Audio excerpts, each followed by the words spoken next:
Hello, I'm Charles Malet with a UK column interview, notes of which and links, of course, will be posted at ukcolumn.org. And today I have with me Laura Demaray, who is a registered nurse in Idaho in the United States, where she has been campaigning and petitioning county administrations to halt the rollout of mRNA COVID injections. And we're going to hear from Laura today. So, Laura, it gives me enormous pleasure to welcome you to UK Column. Thank you very much for joining me. And what I'd like to do for those in the audience that are not familiar with your campaign is just to set the scene and give a bit of background. So, there is going to be a lot to discuss, but perhaps we can start by just going a little bit further back, and you can describe your life, your profession, and your community before you started doing any of what you're doing now. Yes, sir. Thank you, Charles, so much for having me here today. Life before COVID. I think that will be something in the future, just like life before Pearl Harbor, life before 9/11. I think, our children, if we can be around that long, we'll speak of what life was before COVID. I raised my children in Alaska, and I had just moved from the beautiful state of Alaska to Idaho, and where we lived, where we live in a little place in the mountains off grid, and it's just a little oasis. And I went to work in an elder care facility, and I just loved it. I loved my precious seniors, and that's where COVID unfolded. And I got to see firsthand about the pressures upon our precious elders. So, and then I moved into, I wanted to expand and help more, and I moved into a hospital setting, and I learned more. And so that was life before COVID. There's, we all have life stories that shape us, and the various sufferings and trials and tribulations, I feel, that shaped us for this time, as you were being in law enforcement and seeing firsthand probably the heavy-handedness, the changes. My son is in law enforcement also, and so I think everything before my life, all the trials, tribulations, travels. I grew up traveling the world. I lived overseas. I've been to probably over 18 countries or something like that. You lose count, but anyway, it all shaped me for now, and so I don't regret all those trials and tribulations. They're what God uses really to shape us for a time such as this. Absolutely, no regrets. I think that's a philosophy that people will be glad to hear. Laura, thank you very much for that introduction. Now then, of course, 2020, the hammer dropped, the situation changed. How was that for you? But in the context of your professional life, how did it become apparent that perhaps your views were sort of discordant with those around you, and how did you manage that? The interesting thing, living where I do in rural Idaho, at the time I was rural, and now I'm in more of a city environment where I work. I drive an hour and a half to get there. In the rural environment, actually, because of my background, I was getting my master's at the time, so I had access to a lot of old papers, 2010 papers, a lot of papers that discussed like ivermectin and hydroxychloroquine and the dangers of masking on nursing personnel and things like that. They're very hard to find now. They're very hard to find, and because I was getting my master's, I could access things that we can never access just in the public, because you have to pay through a firewall that costs the average person several $100s. So it just, you get them through trickle down effect by some, very astute and kind physician or researcher that shares this on Twitter or their Substack. So, but at the time, I had access to all those papers, and it discussed many things about how, various medications helped in the first SARS pandemic and things like that, right? SARS 1. Well, I was in honestly a blessed environment because we're kind of out of the reach of the big city health and welfare, things like that. And we determined as a facility to honor our elders. And we basically made a visit room where we complied 6 feet apart. We had 2 tables together, did all the hand sanitizing and things like that. And we kept COVID out for really the first, year and a half. When it did hit, and it hits everyone eventually, being in long-term care at the time or assisted living at the time,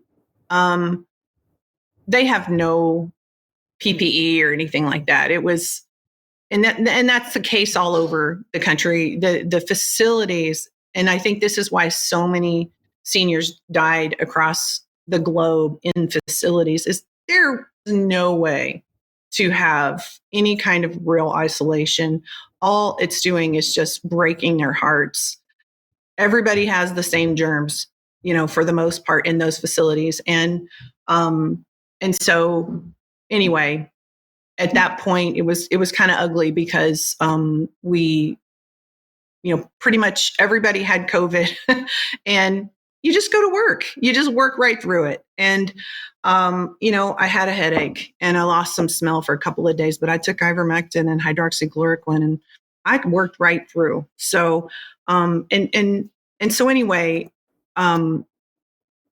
learning about the COVID, experiencing COVID, it's nothing to be afraid of. And at that time in our community, I want to share how I sort of got more and more and more involved. Is even our local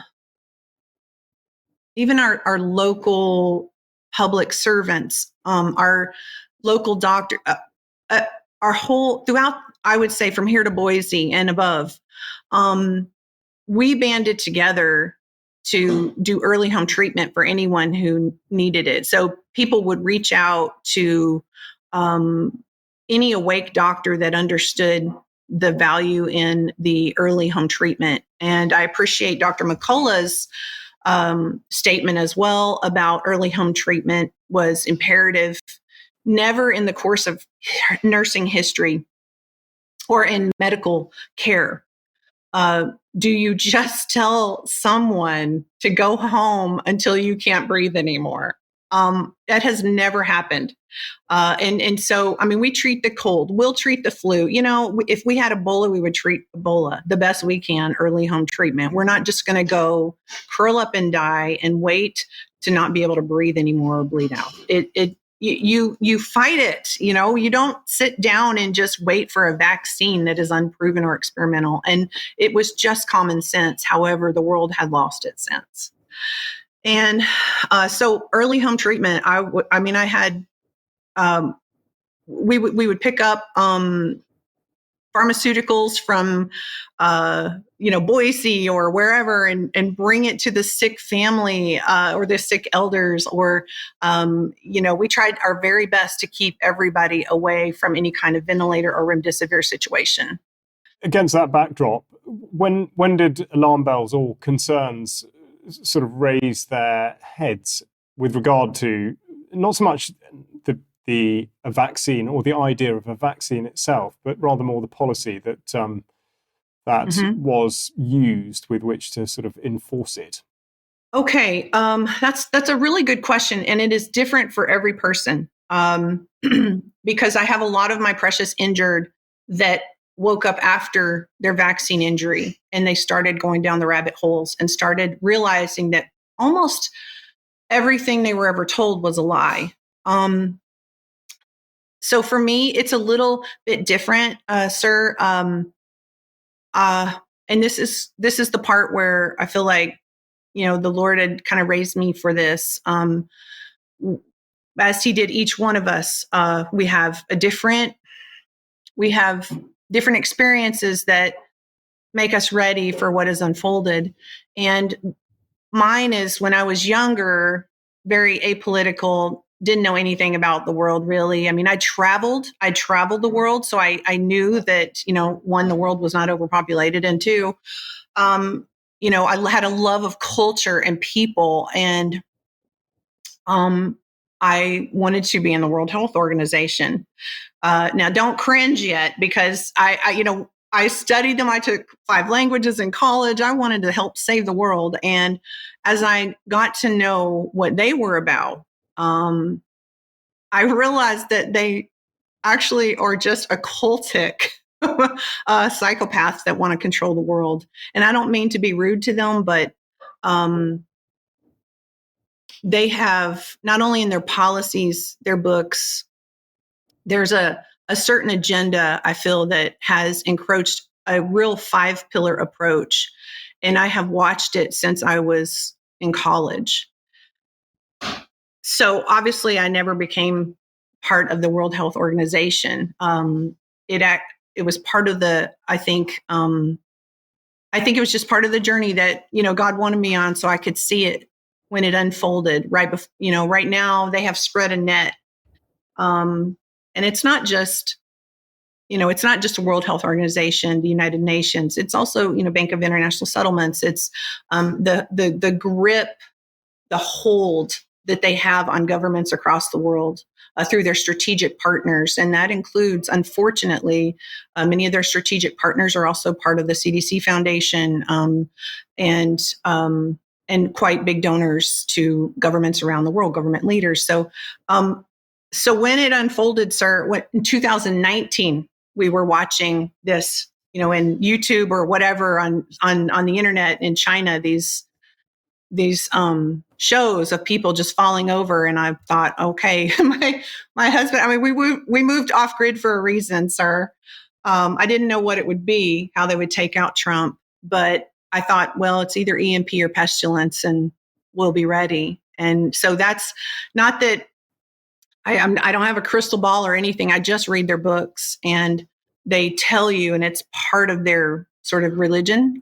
They will always give a revelation of the method, and they will always foretell what they're going to do to you, because it's a contract, and that's how the dark side works. I can only see things now through my faith lens. I'm a believer in Christ. I'm a Christian, and so.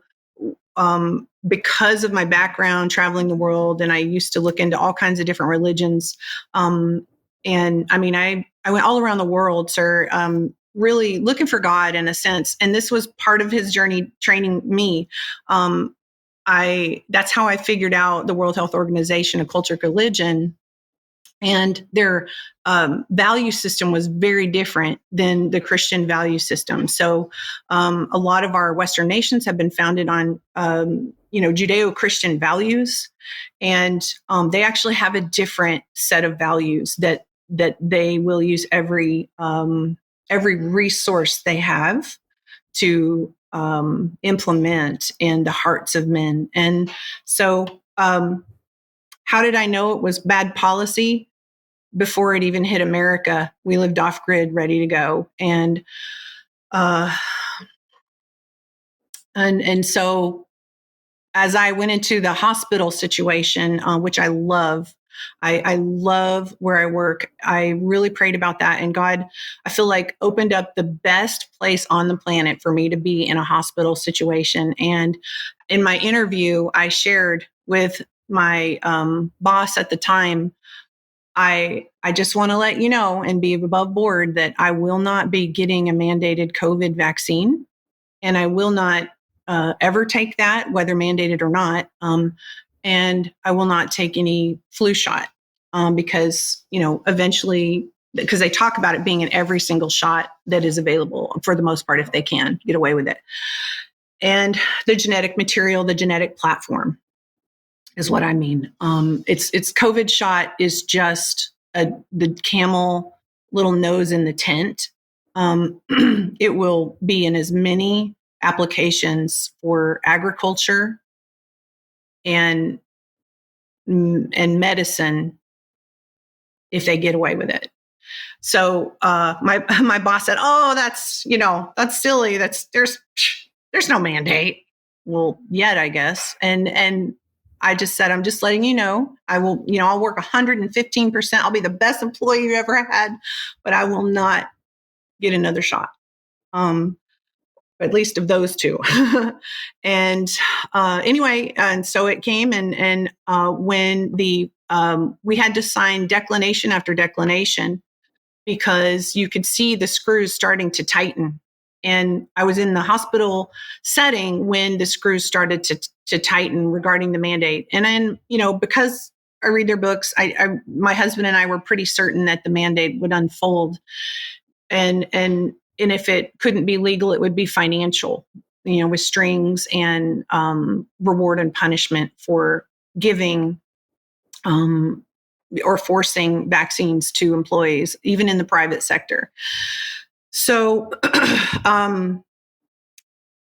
I wrote the declination, and I just want to say, like, for a lot of hospitals, because I talk with a lot of, I have colleagues in a lot of settings, a lot of.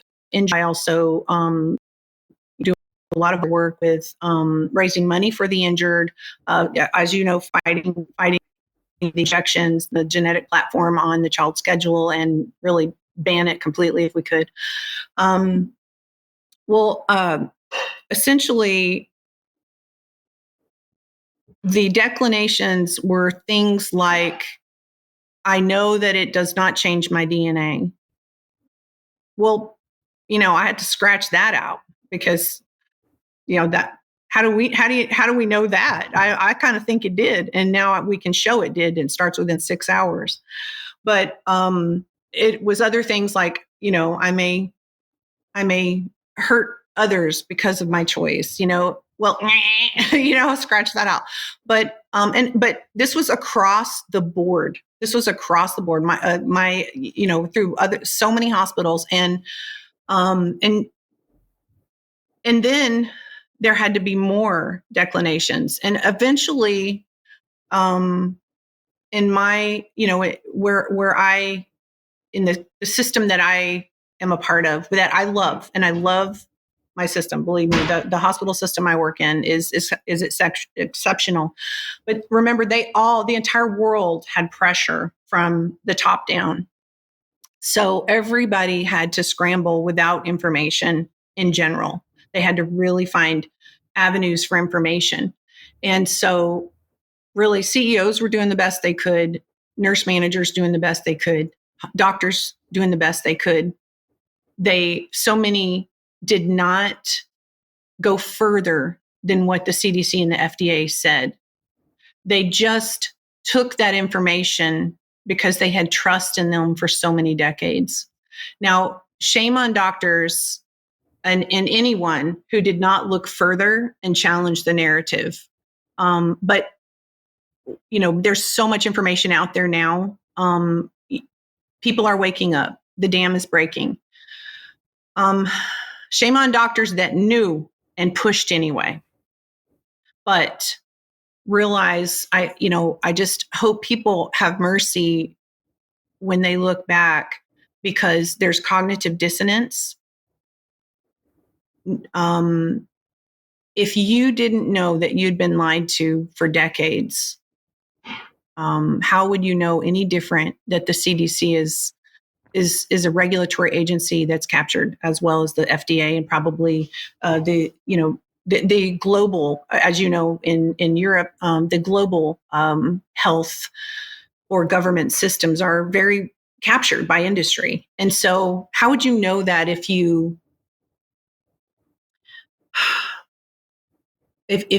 had never been in the situation of freedom fighting, or if you hadn't been unfairly treated by them yet? And so I think this woke up a lot of people. More docs are awake than ever. And I do realize too that you wonder how Nazi Germany could have unfolded. How on earth could anybody agree to the murder of 80,000 disabled individuals in Germany, or the murder of 6 million Jews, or the murder of the gypsies and the experimentation upon them, and the dissident Christians who helped them. How on earth would the medical community agree to such things? Throwing Jewish children into the ghettos for their safety from typhoid and cholera, or that they were the carriers, the dirty carriers. And you heard the same rhetoric on mainstream news about us dirty unvaccinated. It was the same speeches. I looked up some of the old speeches, and you can just literally take out cholera, typhoid, and Jews, and you can put in unvaccinated, and that's it's the same way they hurt those beautiful people. It's the same language. So I feel like I'm talking too much, but I guess in my heart, the Lord had prepared me to be ready, and I wasn't sure what would unfold, but they had to take out Trump somehow. And so I was ready for either, off grid, I'm fine. So, but the whole point is not to be the last one alive of any issue. If the world goes to heck in a handbasket, the point is it's about souls and, serving God and loving others. I don't prep because I'm afraid. I don't, fight this because I'm afraid. I fight it because really, I guess God has put it on my heart to do that, and that it's to serve Him and to love humanity. I love them. Laura, thank you very much for that. It's a very amazing, sort of frank revelation, and gives people a phenomenal insight into your personal beliefs and convictions, and also a masterful ability to hold your course, which I think will resonate with a huge number of people in the audience. And you've spoken repeatedly about, in effect, what you're sort of describing as divine inspiration to conduct yourself in the way that you have. And so what I want to go on to talk about now is the practical application of that, because obviously you've done a huge amount that other people simply haven't. How is it that you began to take the steps in the sort of legal and administrative capacity that you have? Talk us through that the beginnings of that voyage and how it's gone. Yes. First, if anybody thinks that they can't do something practically, I think revisit that. You're made for such a time as this, and so it doesn't matter if you are a mama, a grandma. It doesn't matter your age. You can make a difference. You can chip away at the machine that is really trying to take full control of your family and really attack you at the cellular and genetic level. So yes, you can do something. And so practically, first, what was very helpful for me in approaching my lesser magistrates was I read this book from Matthew Truella. A friend of mine gave me this, and we essentially, you can affect things locally, right? Because you do not have to beat the World Health Organization. You do not have to beat the UN or a behemoth federal government or bureaucracy. All you have to do is do something in your local community, okay? Because they're normal people. They're regular people. They're not, psychopaths trying to control every aspect of your life and thought process and body. But this book really, I say, was very helpful in showing historical and biblical precedents. It's called The Doctrine of the Lesser Magistrates by Matthew Truella. And then, another practical application was, okay, I did my research. There's so much research out there now. For example, on the React 19 website, they have a page that links to over 3,500 peer-reviewed studies that show adverse harm. Okay, so there is evidence, evidence, evidence. So you gather your evidence and you to go say to the county, like I did. I called a few people because I've been in the fight a little bit and had made friends with folks like McCullough and things like that. But you don't have to have famous freedom fighters. You can have anybody brave in your county, your state, your borough, or you can have just you. Sometimes I just go with just myself. And so we made an appointment. It's making an appointment.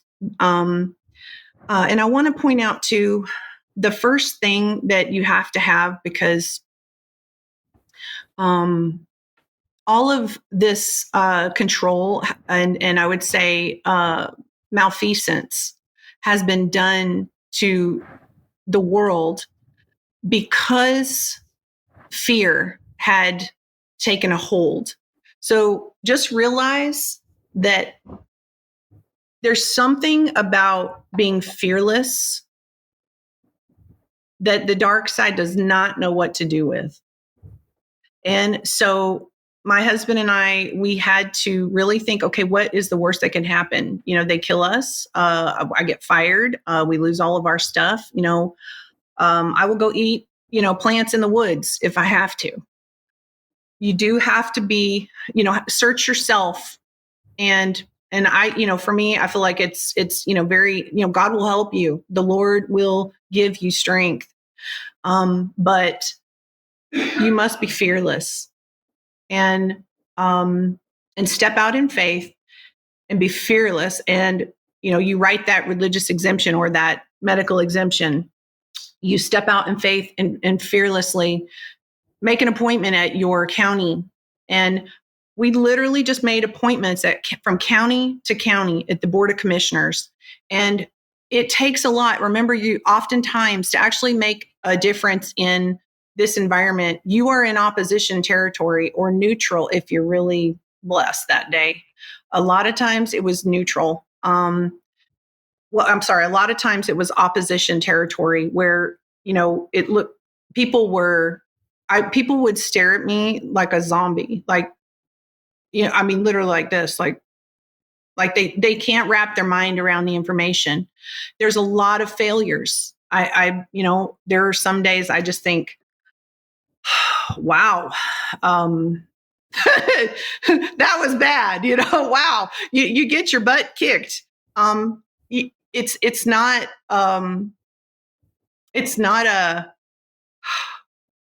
a charging in on a white horse and victory. It is, you get your butt kicked a lot, but you have to be fearless. And there's some kind of response. The dark side, it just recoils at fearlessness. And I don't mean bossiness or meanness.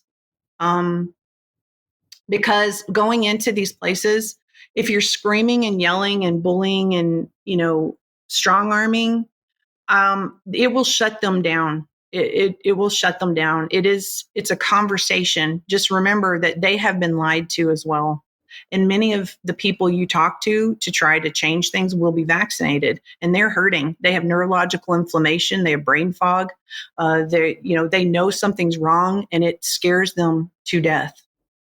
And so anyway, I think practically get involved at your local level and pick brave people, people with a heart that have woken up like you, Charles, to just lead your little local community. That's one thing. And then take a step into your county and talk to them, have a conversation.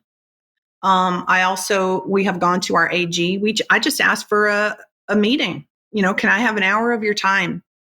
And you get a lot of no's. I've tried even at our state level. You get things. It's a lot of defeat. But again, I want to point out, I realize that so many people will feel like it's so big because this is at every level. The level of this narrative, you can see that it is not only at our regulatory agencies, they are captured, our government, they are fearful or maybe cognitive dissonance. Also, some of them are compromised. And this is globally because it's so much money. Well, just realize, even though you may feel, or a person may feel, that it is so big, how can you ever win? How can any of us ever win? We don't have to. I am 100% certain that God wins this. No human being will be doing this. It's about, what did you do? It's about, how did you serve? How did you love? Did you recoil in fear and never step out of your house again? Or do you take a step out and you help your sick neighbors? You go get their medicine for them. Go get them groceries if they're not well. That is just as important as running for president. Every little thing that you do that is fearless, or even if you feel nervous about it, like I'm always nervous about interviews. I'm an absolute dork. I lose sleep over the stupid things I say, but I just have to give it to God, because all you have to do is try. And so the practicality of that is, get involved locally, help your neighbor, educate yourself, read things that are off the mainstream narrative. Remember, they're brought to you by Pfizer. Think for yourself. And there's cognitive dissonance, fear, and then there's malfeasance, right? There's also malfeasance and greed. But most people, it's cognitive dissonance and fear, the average person. And that is remedied by faith, fearlessness, and action. And you don't even have to save the world. You just help your neighbor, call that county commissioner, have a conversation, and realize you could have 4 no's before you have yes. I do almost every time. I mean, now we have had 3 counties, and this is after 3, sometimes 4 presentations each. And many said no to our presentations. I mean, we did presentations all last year, and I still only got 3 counties. However, the change that made is, now we have a new health and welfare director in Idaho that is a fair and just person. He seems to be fearless. And I am so hopeful.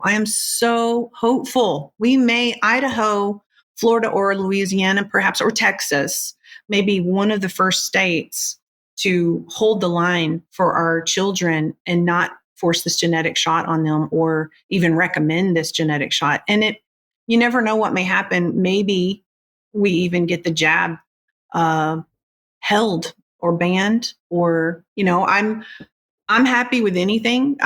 We just try. We just try.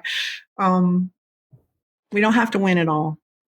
Laura, some very strong messages there. I think particularly fearlessness all the time, and all you have to do is try. I think those would be 2 enormous things for people to take away. Now, a couple of things to go into. First of all, I'm really glad you've shown the Doctrine of the Lesser Magistrates, Matthew Trewella's book, which we've mentioned a lot on UK Column in various capacities. I should also point out there is actually an interview by Mark Anderson, our American correspondent, which is entitled Spiritual Civics, The Power of the Lesser Magistrates Doctrine. And it is an extraordinary book. very, very useful. And you've written a guide about how to approach county commissioners and county clerks, also known as lesser magistrates. And I'm just going to read to the audience how you finish your piece, because I think this is, again, such good advice. And you have 3 simple sentences. The first of which is, remember to be sincere, polite, and have no fear. The territory that you approach is often opposition or at best neutral territory. And finally, prayer, having a friend go with you to be in the room as moral support, and putting on the whole armour of God will be helpful. It's very powerful stuff. It really is. And I think what I'd like to do is go slightly more into the nuts and bolts of it, because for a start, this is going to an audience across the world. And obviously we all have our own particular structures of local administration and authority and the rest of it. So what you're describing won't necessarily be applicable to people who are listening in countries outside of the States. But when you do go through this process and you make your appointment and you're given this time to go and make a presentation, how do you put that together? What is it you actually take, with the intent of what? Because obviously I prefix this by saying exactly what you've acknowledged, which is that you expect that everybody in that room will be brainwashed by information that is most likely not at all true, brainwashed to consider you to be an enemy. How do you deal with that? What is it that you're putting forward in order to try and win them over, or make a coherent case? So after you make the appointment and you prepare your speech, you adhere to their time frame. Sometimes all you can get is 3 minutes, and you take it. Sometimes you get 45 minutes, and you take it. So what I do practically is, so I prepared, I printed out studies. And at first I started, and I printed out the graph in my state. Let's see if I can, this way. You can see right here, this graph shows how many have died in my state or how many are injured in my state. Because you want to bring, you're starting small, baby steps, and you want to bring something that they have not heard this information usually. So I show them with these visuals. You can do slides. I'm not very great technically, as you can tell from, the earphones I just plugged in. But essentially, bring something they can look at. Also, you have your speech prepared and you practice it. Don't walk in there and wing it. It will. I have done that before, and it's awful when I wing things. You got to prepare it. I mean, just, we're not professional speakers. We're not, and you don't have to be. It's a win if you just try. And so be ready for defeat or victory. You take it all in stride. And so have your speech and practice and time your speech, because 3 minutes goes really quick. Usually people will have 3 minutes or 5 minutes. Well, just figure about 100 words a minute, maybe a little more. I've learned to pack it in really quick, like a fast recording, going really fast. So then the other thing is leave them with something. I leave them with thumb drives of letters from the injured, peer-reviewed studies. I leave them links to React 19's page of over 3,500 studies of adverse harm and effects. We put resolutions on there, things like that. And then you always want to have an ask. And the ask is the resolution. So I have, for instance, I always leave them with the resolution that I'm asking them to sign.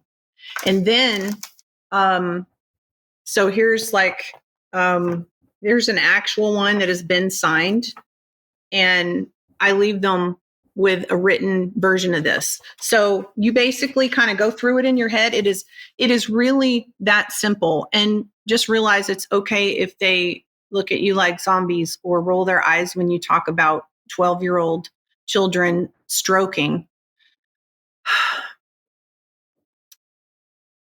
It is the journey to get there. And it's not all on your shoulders to beat that dark side. It does change hearts.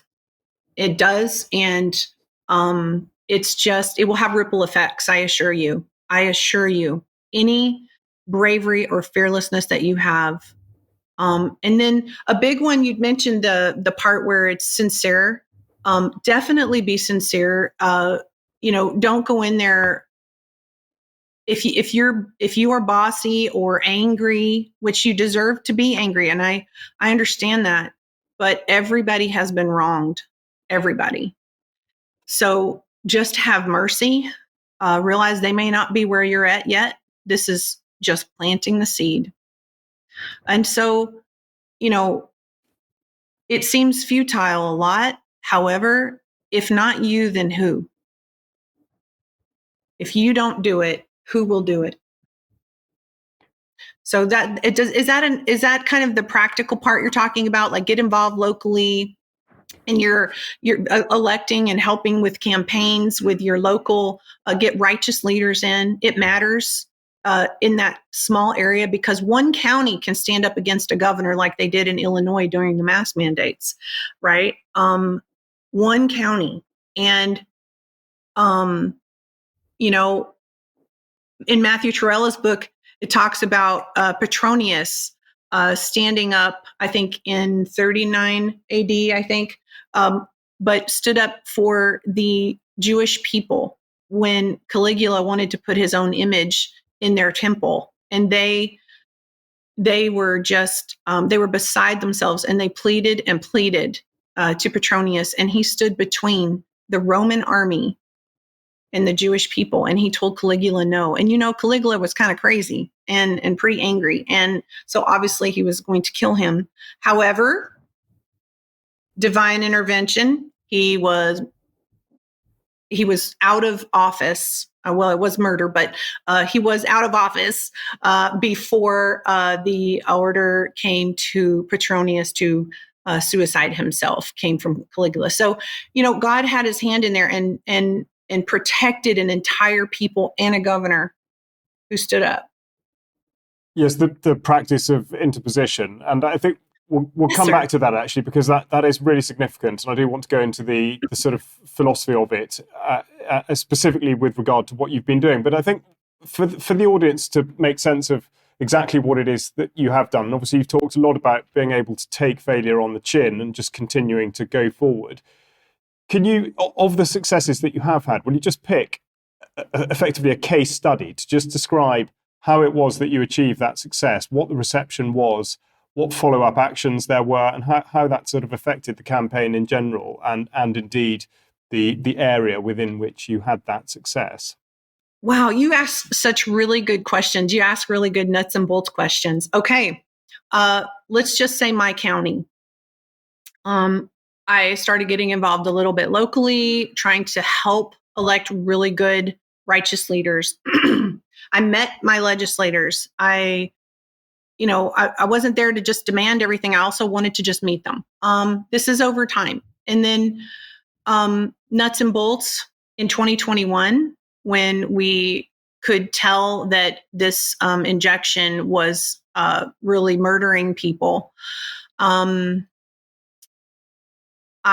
Me and two other amazing moms put together just an educational seminar. And we invited a whole lot of legislators. It wasn't about getting the amount of people there. It wasn't about, we spent our own money. Okay. We each spent like $4,000 to make this happen, to help save humanity in our state.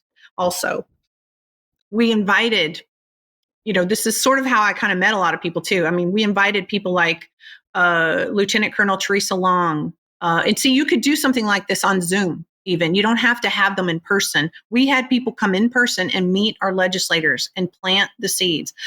We had National Guard members. We had other military members. We had Doc Chambers. We had Tom Renz, Stephen Pellick, who is a really smart guy up in British Columbia. And he showed at that time that the more injections you take, the more immunocompromised you are in his laboratory studies.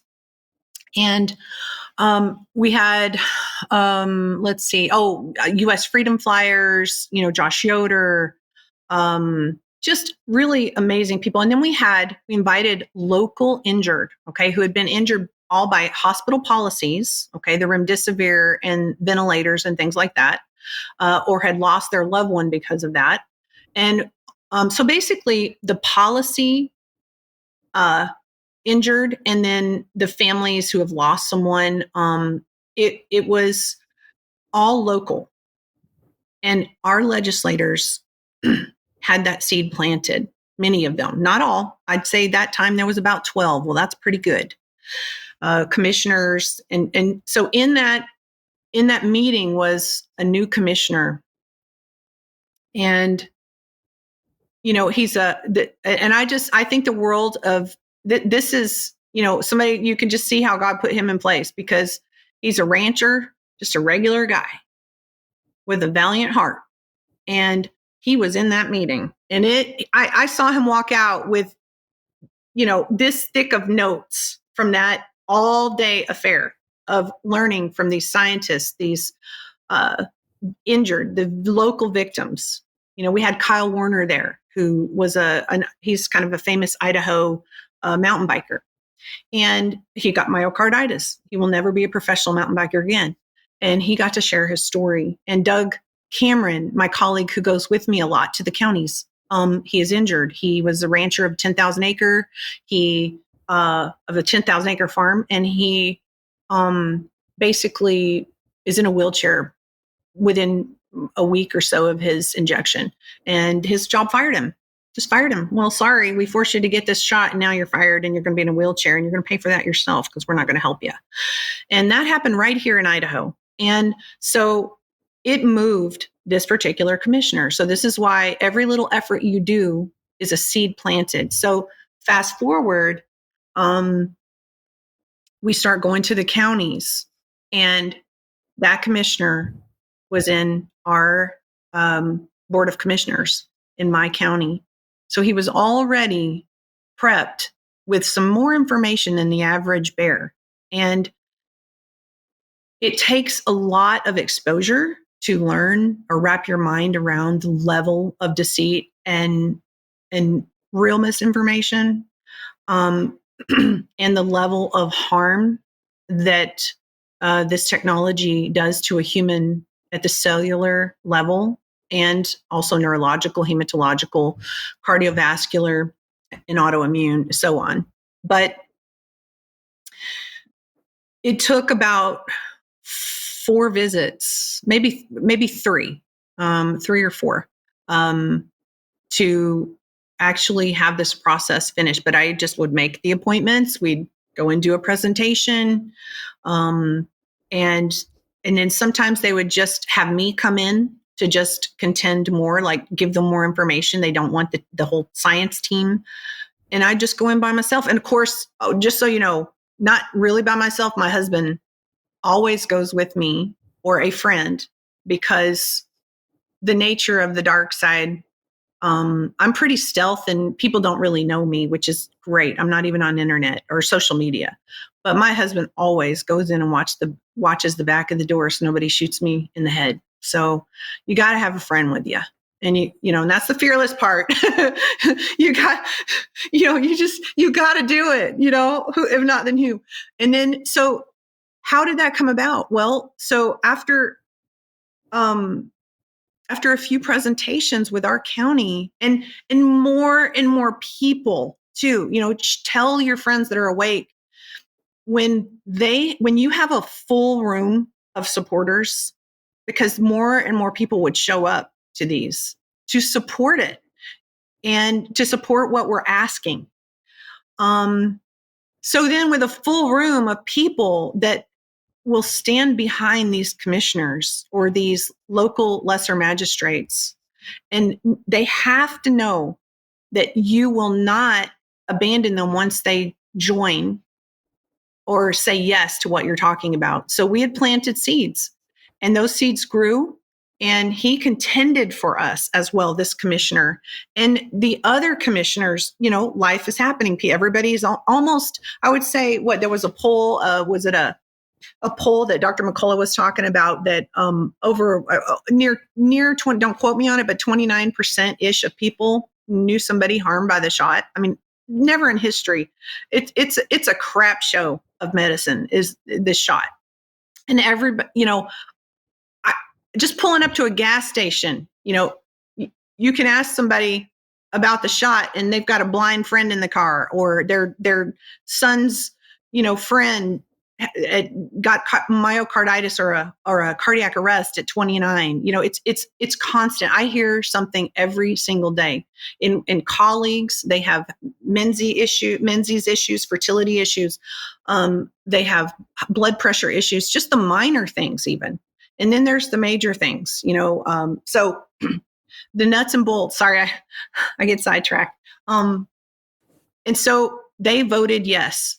But and I also want to point out the doctrine of the lesser magistrates, okay? Because the reason why you have all precedents to ask at the lower levels is because when you can ask your lesser magistrates to stand up for its citizens when the higher authorities of the land have failed to do so. You have no recourse except to go at the next level down. If your governor or your federal government or higher levels of authority have failed you, you have every right with historical and biblical precedents to approach your lesser magistrates to make interposition for you, to stand in the gap between a tyrannical policy, law, practice, action, and it is also their duty. They have been placed there by their citizens. The citizens voted for them because they believe in their work ethic, character, and judgment. A lesser magistrate, or any legislator for that matter, is not a terrible person if they don't agree with you, because they're not there to do your exact bidding or placate you. They are there to exercise work ethic, their good judgment, and their good character. And if they don't have those, then you vote them out and you vote in somebody that does, or you run yourself and try, because you want to get a righteous leader in, even at the ground level, because they are the last agency between you and a tyrannical government.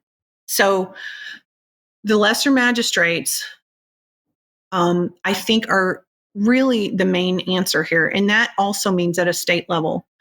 In our presentations, you can see that, especially Sasha Ladipova's work and Catherine Watts, they are just brilliant researchers. And they show that this whole narrative actually sort of has its roots in a DoD operation, coming from DARPA, but especially, and then the PrEP Act runs interference. So the average person is never going to be able to take on the highest levels of, say, the UK government, or their, in the US, it's our federal government, our US federal government. How can they beat DoD? Maybe, but it'll take 10 years. I've got injured, dying, and sick every day. We all have a path to take. And I feel that the average person can change the course of the history of their family and their state, maybe their nation, if others follow. But it's on us to affect where we live. And so the county commissioners can hold the line against a governor of a state, even the federal government, and so can their sheriffs. We have a very constitutional sheriff in our county. And so that's how this all happened here. It's a conversation. It's planting seeds. It is not one conversation and done. So that's kind of the how the influence grew and grew and grew. And then our AG saw us. So see, when our state legislators are finally able to make legislation, and they know that the people will stand behind them when they do interposition for us, when they stand up for us, we have to stand behind them. You can't just like say, yeah, go for it. Don't let the door hit you in the butt. You have to stand behind those commissioners and those state legislators. And if you are blessed to have a governor who will fight for your humanity and your genetic cellular integrity and your families, and your freedom, well, what a blessing. But essentially, it's one thing to beg for them or ask them, wholeheartedly to stand in the gap for you. Remember, you still have a job too, and that is to stand behind them or beside them. Whoever stands up for your community, you've got to support them. Don't sit there and watch them on the internet. Go ask them, how can I help? Can I donate? Can I go with you and just be a body in there so they know people are watching? So I'll say when nobody shows up at the, when it's just me and my husband are the only two people in the board of commissioners, it's almost always a no, because nobody's watching. It shows that their community won't stand behind them because they're not interested or fearful or whatever, but they don't care because they're not there in the room watching this proceeding. I think, Laura, you've explained that beautifully, particularly the way in which the doctrine of the lesser magistrates should play out and the way in which we all need to pay attention to it. And Laura, now you're just going to tell us about the 5-pillar approach and just run through that sort of step by step for us. Yes, sir. It's essentially the way that I am able to sort of share how to assess what will unfold and how it's being done. And the 5-pillar approach, first, of course, depopulation. When you look at the books and the beliefs, the religious beliefs of essentially the agencies that do this. The second is a transfer of wealth. All my injured lose almost everything. For the rest of their life, there will be a transfer of wealth to the people that did this to them to just stay alive. And unless we find a cure for that technology. The transfer of wealth also occurs as well in war. The immense money through Ukraine and whatnot. The transfer of wealth is also occurring through inflationary pressures.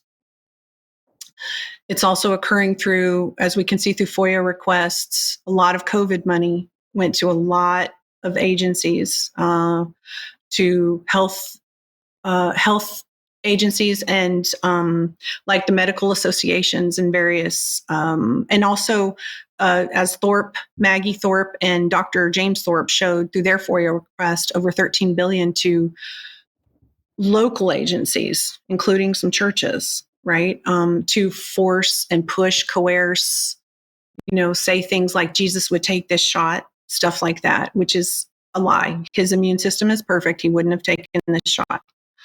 And he made us in his image. So the third is, you can see, of course, the push for digital currency worldwide. UK, they've already, or I'm sorry, in the European Union, you can see that if you buy something over $1,000 with cash, you can go to jail and things like that. It will also be able to be controlled because this is what's in their books. This is what's in their conferences. And anybody that watches their conferences, this is just literally from their words.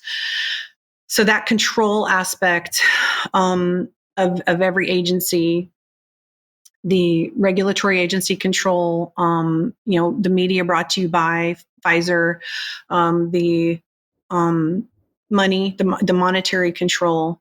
So it's a big deal. A lot of it is about control. And then the fourth is transhumanism. In their conferences, and if you follow a lot of statements and conferences from Noah Yuval Harari, and the World Health Organization conferences, literally they have people step up there and say, I can't wait to be a cyborg. And they talk about living forever. There's a major AI and transhumanism push at the cellular level. And so it's in their conferences, it's on their websites of UN, World Health Organization websites and goals. And the fifth is it's an anti-God agenda. So that's the fifth pillar. And that is really the one that you can sort of, I see things through a faith lens. So everything in the Bible is true. And what has not unfolded yet, I think there's about 10% that hasn't, and it will. You can't change the Bible. However, it is a great insight to what will unfold. And just so you know, I had a dear friend who is Hindu, and they said, you can always tell what the dark side is going to do because everything they do is in your Bible, and then everything they do is against that God of your Bible. And, it's very telling because, God loves babies. So this shot destroys babies at over an 87% miscarriage rate, according to Dr. James Thorpe and Dr. Biss and their studies. It's be fruitful and multiply. Well, this shot hurts the fertility of the human beings. And the Japanese distribution study showed that it goes straight to the ovaries and the testes, including the brain and bone marrow and all the organs. But the fact that they don't know what it will do to our generations, and yet we're forced to take it. The earth is for God's creation. And the dark side essentially sees us as a virus, as opposed to the fact that this is a gift to us. And it's more Gaia worship and earth worship instead of worshiping the creator. It's worshiping creation. So anyway, publicly in county commissioner meetings or even in a public forum, we don't go that far because it's already too hard to wrap around the fact that the shot has over 1,200 adverse effects and sequelae. So we're still at step one, proving it's bad. Don't take it. And how do we fix how it has hurt all these beautiful people? So that's where we're at. And I don't normally go into the 5 pillars. I was just going to tell you that because, it's kind of how you can tell what's going to happen next. So I say we could talk for the rest of the day and we'd still only scratch the surface of your incredibly intrepid and well thought out experiences and campaigns. But sadly, we can't talk for the rest of the day. What I am going to do is tell the audience what you wrote to me in an email. We've been corresponding over the last few months, and you described yourself as, or rather by saying, I'm no expert, just a nurse that lives in rural Idaho that will go out swinging. And I think I'd have to disagree with you on a few of those points, or at least specifically the expert. I think you have generated an astonishing degree of expertise, but the way in which you've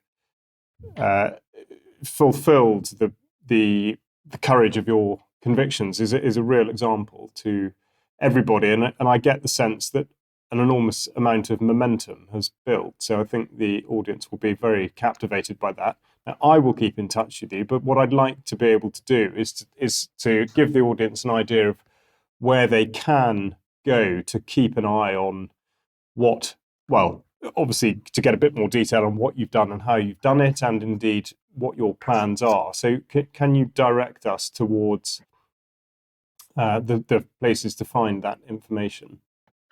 Well, I'll do my best on that. I don't have my own website or anything, sir. I just help as many people as I can. And I can give my email, and I can also give the wethepeople50.com. That's kind of my colleague, Jancy Lindsay. She goes with me to almost every one of the presentations. And, we also are open to helping anyone else that wants to go give a presentation. Reach out to me. We'll gather a few of our scientists and just do our best, or help you have information to put on the thumb drive that you give your legislators or your commissioners or your local magistrates. So it's wethepeople50.com, and that is Dr. Jancy Lindsay's group, We the People 50, and her and I kind of team up a lot. And my email is Demaray, RN, at protonmail.com. And also, if you are injured, I just want to point you to the React 19 website. I don't know if you've heard about them, but they have already over 36,000 members here in America of injured from this shot. And they're the only, there's a few people helping my precious injured. You are not alone. People are fighting for you. The React 19 also has, they advocate, they do research, but they also have a care fund that actually helps give injured a scholarship to get treatment where they want to. They help connect people to doctors. Of course, it's just a resource. We haven't fixed it all yet, but I just want people to know that there is someone out there, a place where they can go to get studies, to have some TLC. Super, Laura. Thank you very much. I'll make sure that all those links and notes and the rest of it, including your email address, of course, will be posted with the interview at ukcolumn.org. So please do make sure that you share all the relevant links and this interview as widely as possible. And if you are in a position to support UK Column financially and you're not already doing so, please do consider it, because it will enable us to produce interviews of such quality as this. And it just remains for me to thank Laura very, very much indeed for giving an amazing insight and a real education and inspiration. Thank you very much. Thank you so much for having me, Charles. And thank you for everything you're doing. You are so brave, and and you're so professional, and you're so kind. So thank you for having me.